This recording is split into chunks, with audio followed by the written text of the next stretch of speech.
स्वागत है आप सभी का लाइफ प्रोसेस रिस्पायरेशन के पार्ट 7 में। और पार्ट 7 में आज हम स्टडी करेंगे ह्यूमन रिस्पायरेटरी सिस्टम के बारे में। कौन कौन से ऑर्गन्स इन्वॉल्व होते हैं ह्यूमन रिस्पायरेटरी सिस्टम में, उनका करेक्ट पाथवे क्या है। तो चलिए वीडियो को स्टार्ट करते हैं और चैनल को अभी से कर दीजिए सब्सक्राइब।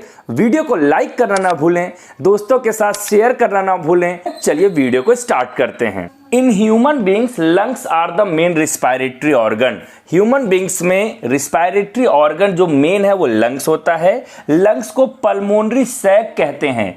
क्यों पल्मोनरी सैक कहते हैं? क्योंकि यहां पे आप देख रहे हैं between the two lungs heart situated है। हार्ट और लंग्स के बीच में जो कम्युनिकेशन बनता है, क्योंकि आप जानते हैं ऑक्सीजनेशन के लिए, ऑक्सीजन को इन करने के लिए, कार्बन डाइऑक्साइड को आउट करने के लिए हार्ट क्या करता है, pulmonary artery and pulmonary veins के द्वारा क्या करता है, ब्लड की सप्लाई करता है लंग्स को। और लंग्स क्या करता है, ब्लड में लोड कर देता है ऑक्सीजन और वापस ले लेता है कौन, कार्बन डाइऑक्साइड। कार्बन डाइऑक्साइड बाहर हो जाती है। तो ये जो कनेक्शन है ये पल्मोनरी आर्टरी और पल्मोनरी वेन्स के द्वारा बनता है, इसलिए लंग्स को हम पल्मोनरी सैक कहते हैं। और इसलिए ह्यूमन बींग्स में जो रिस्पायरेशन होता है उसको पल्मोनरी रिस्पायरेशन भी कहते हैं। आप ध्यान रखिएगा, पल्मोनरी रिस्पायरेशन ह्यूमन बींग्स में होता है। क्यों होता है? क्योंकि लंग्स का दूसरा नाम पल्मोनरी सैक होता है। ह्यूमन रिस्पायरेटरी सिस्टम का डायग्राम यहां ड्रॉ किया है मैंने। सबसे पहला जो एक्सटर्नल ऑर्गन है वो नोज है। नोज में 2 टाइनी पोर्स आप देखते हैं, जिसको हम लोग नेजल कैविटी भी बोलते हैं, नॉस्ट्रिल बोलते हैं। जहां पे नोज प्लेट होती है, टाइनी हेयर्स प्रेजेंट होते हैं। नोज प्लेट पे म्यूकस की लेयर होती है और उस एरिया को हम नॉस्ट्रिल बोलते हैं। क्योंकि जब एयर इन होगा तो कोई हार्मफुल पार्टिकल इंटर ना कर जाए, उसके लिए यहां पे व्यवस्था करी गई है। तो सबसे पहला पार्ट नोज ओपन होगा एक कैविटी में, जिसको नॉस्ट्रिल बोलेंगे। फिर यहां पे एक नासोफैरिंक्स का एरिया होता है। नासोफैरिंक्स जो आप अभी फैरिंक्स आगे नेक रीजन में पढ़े हुए हैं ह्यूमन डाइजेस्टिव सिस्टम में। अब यहां पे एक बार फैरिंक्स को आप अच्छे से समझ लीजिए। फैरिंक्स जो होता है वो कॉमन ओपनिंग होता है। यहां पे आप देखिए, अगर ये माउथ है तो माउथ से ये फूड पाइप आ रहा है। फूड पाइप और विंड पाइप का एक कॉमनली जहां पे मिलन होता है उसको हम लोग फैरिंक्स बोलते हैं। उस एरिया में जो फैरिंक्स है वो क्या करता है, कॉमन ओपनिंग है। कॉमन ओपनिंग है तो क्या हो सकता है, जब हम लोग फूड को, इसीलिए आपको खाते समय बोलना भी नहीं चाहिए, दोनों काम नहीं करना है। खाना भी और सांस लेना दोनों एक साथ नहीं हो सकता है। क्योंकि अगर आप खाते समय बोलेंगे तो फूड क्या हो जाएगा, इंटर कर जाएगा कहां पे, आपके रिस्पायरेशन में। क्योंकि बोलने के लिए आपको क्या चाहिए, एयर चाहिए। एयर के लिए रिस्पायरेशन करना पड़ेगा। और अगर आप दोनों काम करेंगे तो फूड यहां पे इंटर ना कर जाए। डायग्राम में आप देख रहे हैं अच्छे से, तो इसलिए यहां पे ट्रैकिया की ओपनिंग को प्रिवेंट करने के लिए स्ट्रक्चर होता है, जिसको हम लोग बोलते हैं glottis. Opening of trachea is known as glottis. बहुत कंफ्यूजन होता है बच्चों में, ट्रैकिया की ओपनिंग को क्या बोलेंगे, ग्लॉटिस। लेकिन ग्लॉटिस का वो पार्ट जो गार्ड करता है, प्रिवेंट करता है, जो यहां पे आप अगर अपने माउथ को ओपन करके देखेंगे तो रेड कलर का स्ट्रक्चर यहां पे लटका रहता है, फ्लैप लाइक स्ट्रक्चर प्रिवेंट करता है फूड की एंट्री को, उसको हम लोग इपीग्लॉटिस बोलते हैं। क्या बोलते हैं, इपीग्लॉटिस। याद रखिएगा, दोनों में कंफ्यूज आप नहीं होंगे। तो ये फैरिंक्स का एरिया कॉमन ओपनिंग होता है फूड पाइप और विंड पाइप के लिए। नासोफैरिंक्स और फैरिंक्स के बाद जो एरिया यहां पे होगा वो होगा लैरिंक्स का। लैरिंक्स को वॉइस बॉक्स कहते हैं, जो वॉइस प्रोड्यूस करता है। और वोकल कॉर्ड वहां पे होते हैं, स्ट्रेच मेम्ब्रेन, जिसपे एयर टकराती है तो वाइब्रेशन अराइज होता है, साउंड प्रोड्यूस करते हैं हम लैरिंक्स के द्वारा। मेल्स में यहां पे ये थोड़ा सा उभरा हुआ होता है। ह्यूमन मेल्स के केस में इसको एडम्स एप्पल कहते हैं। हालांकि फीमेल्स में, ह्यूमन फीमेल के केस में ये नॉर्मल रहता है, उभरा हुआ स्ट्रक्चर नेक रीजन में दिखाई नहीं देता है। यहां पे आगे बात करें तो एयर इंटर करता है ट्रैकिया, जिसको विंड पाइप बोलते हैं। यहां पे आप देख रहे हैं ट्रैकिया इंटर करा रहा है, कहां पे, दोनों लंग्स में इंटर हो रहा है। लेकिन यहां पे ट्रैकिया के ऊपर हम लोग रिंग्स ऑफ कार्टिलेज देखते हैं।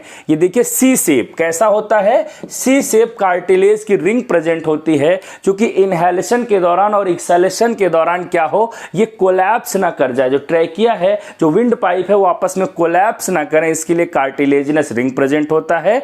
यहां पे देखें तो ट्रैकिया 2 पार्ट में डिवाइड हो जा रहा है आगे चल के, और जो डिवीजन जब हो जाता है तो उसको अपन लोग ब्रोंकाई बोलते हैं।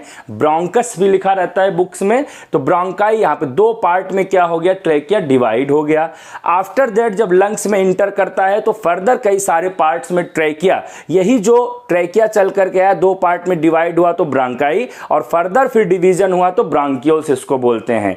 इसके यहाँ लास्ट सिरे पे आप देख रहे हैं एक swollen structure, sac like structure, जिसको हम लोग एल्वियोलाई कहते हैं। लंग्स एल्वियोलाई है ये, यही एक्सचेंज सरफेस बनाता है। यहीं से जो ऑक्सीजन है वो ब्लड में चली जाती है और ब्लड से कार्बन डाइऑक्साइड वापस एल्वियोलाई में आकर के इस ब्रोंकियोल्स में आकर के ट्रेकिया में आकर के नोज के द्वारा क्या हो जाएगा, बाहर हो जाएगा। इट मींस लंग्स ही वो एरिया है जो एक्सचेंज करता है गैसेस को, ब्रीथिंग की प्रोसेस को कंट्रोल करता है। और यहां पे आप देखें तो ब्रोंकियोल्स एंड यहां पे एल्वियोलाई में ऐसा क्या व्यवस्था है, तो एल्वियोलाई के पास एयर शैक होता है। क्या होता है, एयर सैक, जिसके द्वारा वो एयर को स्टोर करके रखता है। आप देखें तो ये जो लंग्स हमारा सिचुएटेड होता है वो थोरैसिक रीजन में होता है। चेस्ट रीजन को थोरैसिक चैम्बर भी बोलते हैं, थोरैसिक एरिया बोलते हैं। जब हमारे चेस्ट का इट मींस थोरैसिक वॉल्यूम बढ़ता है और थोरैसिक वॉल्यूम घटता है, कैसे बढ़ेगा घटेगा, तो आपको पता है कि हमारा जो ये रिब्स है, इट मींस ये जो हमारा चेस्ट रीजन है उसमें रिब्स प्रेजेंट हैं। 12 पेयर रिब्स प्रेजेंट हैं, 24 के नंबर में प्रेजेंट है, जो एक रिब केज बनाते हैं, हार्ड बोनी कवरिंग बनाते हैं। उस कवरिंग के अंदर हमारा लंग्स क्या रहता है, प्रोटेक्टेड रहता है, वेल प्रोटेक्टेड रहता है। और वो जो रिब्स होती हैं आपस में, अगर आप देखें डायग्राम यहां मैं ड्रा करूं तो इस तरीके से अगर रिब्स होंगी तो ये रिब्स में क्या होगा, इंटरकॉस्टल मसल्स होती हैं। इंटरकॉस्टल मसल्स भी हेल्प करती हैं हमारे इनहेलेशन और एक्सहेलेशन में। मैकेनिज्म ऑफ ब्रीथिंग में अभी हम लोग आने वाले पार्ट में डिस्कस करेंगे, बने रहें बायो पॉइंट के साथ।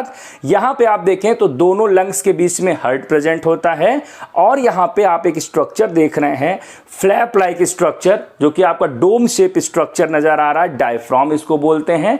डायफ्राम क्या करता है, मदद करता है इनहेलेशन और एक्सहेलेशन में। इट मींस जो हमारा थोरैसिक एरिया है जहां पे लंग्स प्रेजेंट हैं उसका एरिया इंक्रीज करने में और एरिया डिक्रीज करने में डायफ्राम, रिब्स, स्टर्नम, जिसको भी ब्रेस्ट बोन बोलते हैं, ये मदद करता है। यहां पे हम लोग देखें करेक्ट पाथवे अगर रिस्पायरेटरी सिस्टम का, चूंकि एग्जाम में आपसे बहुत पूछा जाता है, तो नोज, नेजल चैम्बर, नेसोफेरिंक्स अगर दिया है तो, नहीं दिया रहेगा तो सीधे क्या रहेगा, pharynx, then larynx, voice box इसको बोलते हैं, देन यहां पे ट्रेकिया, ट्रेकिया के बाद लंग्स। लंग्स से जो हमारा ऑक्सीजन है वो ब्लड में चला जाता है, ब्लड लेके जाएगा उसको हार्ट में, हार्ट उसको क्या करेगा, all over the body pump करने का काम करता है। यहां पे एक बात और ध्यान रखिए, जो लंग्स है उसको प्रोटेक्शन तो रिब्स का मिला ही मिला है, बट उसके पास क्या होता है, एक्स्ट्रा मेम्ब्रेन, डबल मेम्ब्रेन होती है, जिसको प्लूरल मेम्ब्रेन बोलते हैं। प्लूरा के द्वारा घिरा होगा, आउटर प्लूरा और इनर प्लूरा, और इसके बीच में फ्लूइड भरा होता है। इट मींस उसको प्लूरल फ्लूइड बोलते हैं। इट मींस हमारे लंग्स पे कोई भी फ्रिक्शन ना करे, कोई भी एक्सटर्नल फोर्स से वहां पे दिक्कत ना हो इनहेलेशन और एक्सहेलेशन में। इसके लिए जो प्लूरल फ्लूइड है वो क्या करता है, प्रिवेंट करता है लंग्स को फ्रिक्शन से, किसी भी अटैक से। तो यहां पे देखें तो ये प्रोटेक्शन, लंग्स की कवरिंग प्लूरा बोली जाती है। एक बार फिर से रिवीजन कर लें, nostril, nose, nostril, then larynx, then pharynx यहां नेक रीजन में, then trachea, trachea further divide होगा तो ब्रोंकाई, फर्दर ब्रोंकाई डिवाइड होगा लंग्स के अंदर इंटर करके तो ब्रोंक्यूल्स, ब्रोंक्यूल्स का जो आखिरी सिरा उसको एल्वियोलाई, जहां पे रिस्पायरेटरी सरफेस होगा। यहां पे ब्लड कैपिलरीज प्रेजेंट होंगी जो एक्सचेंज सरफेस बनाती हैं, और यहीं से क्या करता है, blood oxygen and carbon dioxide का एक्सचेंज करता है। इसको एल्वियोलाई को एयर शैक भी बोलते हैं, क्योंकि यहां पे एयर स्टोर होती है। यहां पे आप देख रहे हैं तो डायफ्राम का एरिया, डोम शेप स्ट्रक्चर, जो इनहेलेशन और एक्सहेलेशन में हेल्प करता है। हमारा जो ये पूरा लंग्स है ये थोरैसिक रीजन में प्रेजेंट होता है, जहां पे रिब्स प्रेजेंट होती हैं, स्टर्नम प्रेजेंट होता है। 24 की संख्या में रिब्स इसको प्रोटेक्शन देती हैं। रिब्स का जो एरिया है वो इंटरकॉस्टल मसल्स के द्वारा घिरा होता है, और जिसके द्वारा क्या होता है, इनहेलेशन और एक्सहेलेशन में आसानी मिलती है। तो यहां पे हम लोग देखें ट्रेकिया पे सी शेप्ड कार्टिलेजिनस की रिंग होती है, जो कोलैप्सन से क्या करती है, बचाती है, सिकुड़ ना जाए इनहेलेशन और एक्सहेलेशन के दौरान ये। और ट्रेकिया ऑल राउंड क्या होगा, म्यूकस की कोटेड होगा। इट मींस वहां पे ह्यूमिड इन्वायरमेंट बना रहता है, लंग्स तक ह्यूमिड इन्वायरमेंट रहेगा, जिससे टेम्परेचर मेंटेन रहे। कहाँ का, हमारे लंग्स के एरिया का, और आसानी से क्या हो जाए, इनहेलेशन और एक्सहेलेशन की प्रोसेस हो पाए। तो ये रहा हमारा ह्यूमन रिस्पायरेटरी सिस्टम का डायग्राम और उसका एक्सप्लेनेशन। आने वाले पार्ट में बात करेंगे मैकेनिज्म ऑफ ब्रीथिंग के बारे में। तब तक के लिए वीडियो में अंत तक बने रहने के लिए आप सभी का सहृदय से धन्यवाद।